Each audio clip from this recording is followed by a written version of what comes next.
ሰላም የተወደዳችሁ የእግዚአብሔር ቤተሰቦች በያላችሁበት የእግዚአብሔር ሰላምና እንዲሁም ጸጋ ይብዛላችሁ እያልኩኝ እኔ ወንድማችሁ መጋቢ ርዕሶም ነጋሽ ነኝ ከካናዳ። እንግዲያው ዛሬም የተወደደውን እንዲሁም የተከበረውን የእግዚአብሔርን ቃል ይዤላችሁ በዚህ ቪዲዮ መጥቻለሁ። ይሄ ቪዲዮ የሚደርሳችሁ እህቶቼና ወንድሞቼ ሰምታችሁበት እንድትባረኩበት፣ እንድትጽናኑበት፣ እንድትበረታቱበት እንዲሁም ደግሞ ላልሰሙት ደግሞ እንዲሰሙት ቪዲዮውን ለሌሎች ሼር በማድረግ እነሱም ሰምተው እንዲባረኩበት እንድታደርጉ በጌታ ፍቅር ጠይቃችኋለሁ። እንግዲያው ዛሬ የማካፈላችሁ የእግዚአብሔር ቃል በሉቃስ ወንጌል ምዕራፍ 1 ላይ ከቁጥር 5 ጀምሮ ነው። እንግዲያው ክፍሉን ሄዳችሁ ስትመለከቱ ስለ ሁለት ሰዎች ያወራል። ስለ ባልና ሚስቶች ማለት ነው። እና ዘመኑ በሄሮድስ ዘመነ መንግስት ነው እና ከአብያ በኩል ከሆነ ካህን ስሙ ዘካርያስ የተባለ አንድ ካህን እንደነበረ፣ አንድ የአይሁድ መሪ እንደነበረ እናገኛለን። እና ሚስቱ ደግሞ ከአሮን ወገን የነበረች ስሟም ኤልሳቤጥ የተባለችን ሴትን እንመለከታለን። እና እነኚህ ሁለቱ ሰዎች ባልና ሚስቶች ናቸው።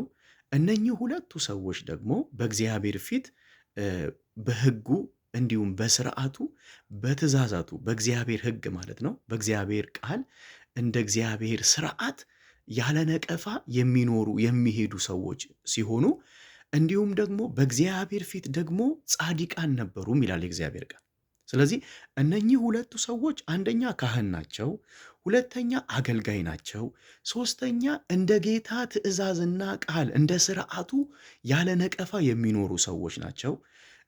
በአራተኛ ደረጃ ደግሞ በእግዚአብሔር ፊት ደግሞ ጻድቃን ነበሩ ይላል። ይህንን ካለን በኋላ ደግሞ ሁለቱም ደግሞ እንዳረጁም የእግዚአብሔር ቃል ይነግረናል። በእድሜያቸው እንደገፋ እድሜያቸው እንዳረጀ እንደሄደም እንመለከታለን። እና ቀጥሎ ደግሞ ሉቃስ ሲያስቀምጥልን ምን ይለናል? ልጅ እንዳልነበራቸውም ይነግረናል። ልጅ ደግሞ የሌላቸው ምክንያቱ ደግሞ ምንድን ነው ብሎ ሲያስቀምጥልን ሚስቱ ኤልሳቤጥ መካን ነበረች ይላል። መካን ነበረች ይላል። እኔ በጣም የሚገርመኝ ነገር በእውነት የእግዚአብሔርን ቃል ስታነቡ የእግዚአብሔርን ቃል ስታጠኑ አንዳንዴ ትገረማላችሁ፣ ትደነቃላችሁ። ማለት እኛ የሆነ ነገር አልሆንልንም፣ የሆነ ነገር አልተሳካልንም፣ የሆነ ነገር ለምነን ጠይቀን ከእግዚአብሔር አልተቀበልንም ብለን የምናኮርፍ ሰዎች ነን፣ ወይም ከጌታ ፊት ዞር የምንል ሰዎች ነን። እነኚህ ሁለቱ ሰዎች ግን ከተጋቡ ጊዜ አንስቶ በትዳራቸው ውስጥ በማህበረሰቡ ዘንድ የሚጠበቅ ነገር አለ። ሰው ከተጋባ ትዳር ከመሰረተ አንዱ በሰዎች ውስጥ ትዳር ውስጥ የሚጠበቀው ማህበረሰቡ፣ አካባቢው፣ ሰፈሩ የሚጠብቀው ነገር ምንድን ነው? ፍሬ ይጠብቃል ወይም ልጅ ይጠብቃል። እና በእነኚህ ሰዎች ህይወት ውስጥ ግን ፍሬ አልነበረም፣ ልጅ አልነበረም።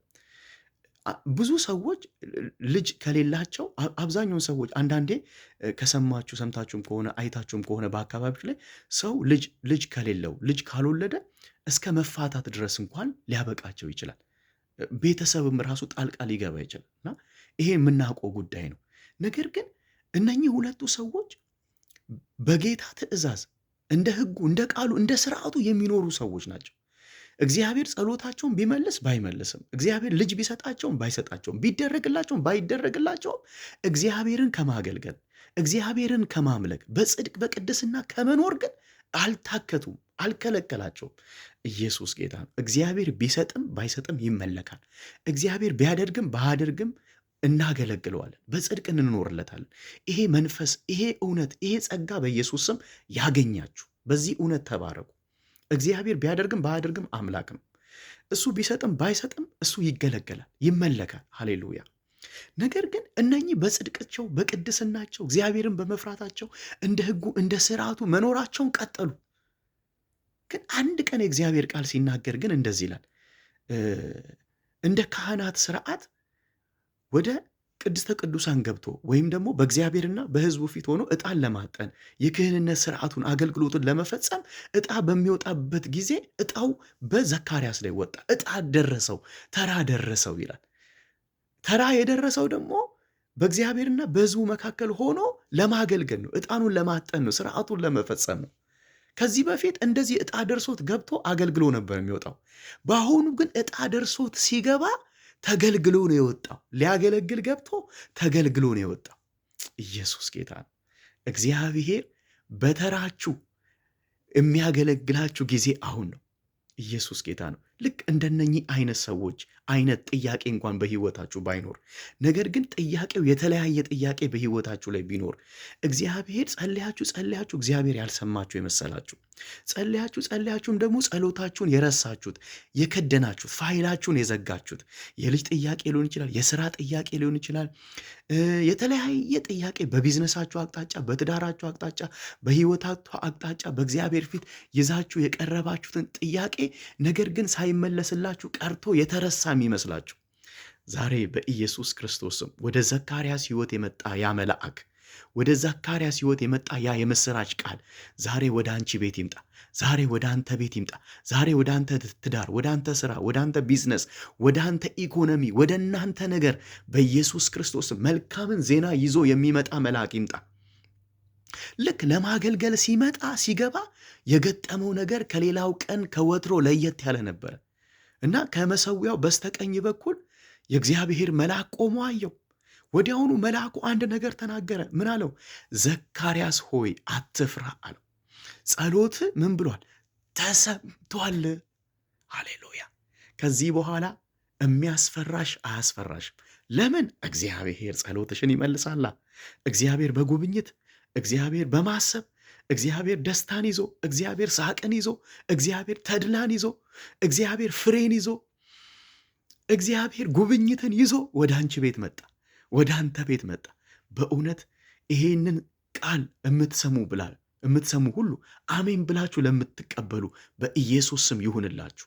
የመታሰብ የጉብኝት በኢየሱስ ክርስቶስ ስም የተድላ የደስታ ይሁንላችሁ። ዘካርያስ ሆይ አትፍራ፣ ጸሎት ምን ብሏል? ተሰምቷል። ሃሌሉያ። ጸሎትሽ ከተሰማ የሚያስፈራሽ ሁሉ በዙሪያሽ መቆም አይጀምርም፣ መሸሽ ይጀምራል። ሚስት ኤልሳቤጥ ወንድ ልጅ ትወልዳለች፣ ስሙንም ዮሐንስ ትላለ አለው። በሱ መወለድ ተድላና ደስታ ይሆናል። ሃሌሉያ። እህቴ እግዚአብሔር አይቀደምም፣ ወንድሜ እግዚአብሔር አይቀደምም።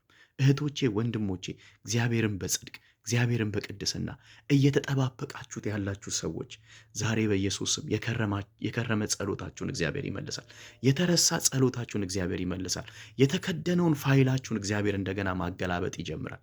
በኢየሱስም በትዳርሽ ላይ መልካም ይሆናል። በቤታችሁ ላይ መልካም ይሆናል። በጤናችሁ ላይ መልካም ይሆናል። በቢዝነሳችሁ ላይ መልካም ይሆናል። በመውጣት መግባታችሁ ላይ መልካም ይሆናል።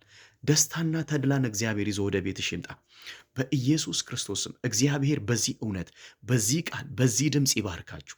የትኛውም ስፍራ ላይ ሁኑ፣ የትኛውም ቦታ ላይ ሁኑ፣ በእውነት ይሄ ቃል ያገኛችኋል፣ ይሄ በረከት ያገኛችኋል።